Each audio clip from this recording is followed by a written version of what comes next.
the creative process is sort of this, it's sort of alive, and it has, like life, these cycles. And so, different seasons of the year, that's how I would describe my approach to creativity. So, I'll be in a phase one, and it's not so linear, it's more like a cycle that's constantly going around at the same time. So, first I'll have the observational period where I'm just focusing in on awareness. And that to me is the most important part.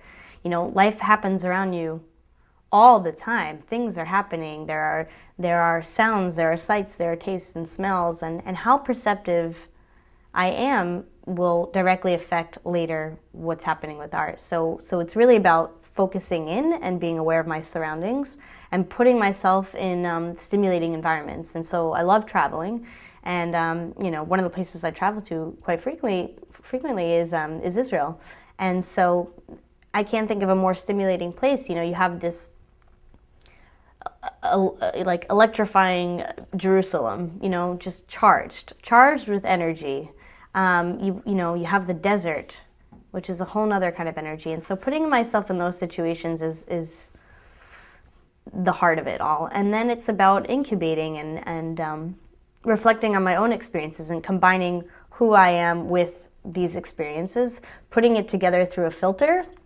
And then I'll just have a guitar in my hand all the time, or be near a piano to just sort of develop melodies that have come through inspiration of these sounds, let's just say. So much of what I do, like a lot of the chords I use, I know are from the music that I heard growing up, like from my grandfather playing these Yiddish songs on mandolin, or, the first song I learned was from my maternal grandmother, and it was Chag Purim. So it's inevitable that even with my, I guess I would say, secular music, that there is the Jewish influence. And a lot of time people will ask me like, oh, are you a Jewish artist? Frankly, I don't know how to respond to that, because for me, it's not like separate entities. I don't know how to separate these pieces of who I am. It's just like saying, are you a feminist artist?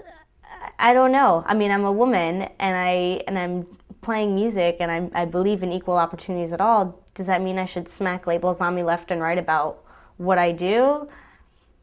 Not really. I mean, I'm less concerned with doing that than I am just with producing great work, great art.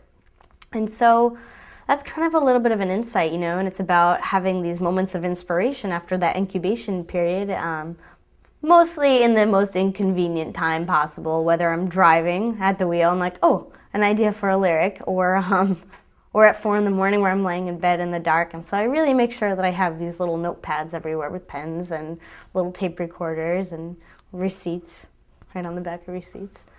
And that's kind of a little bit of the insight of how things work in the creative process for me.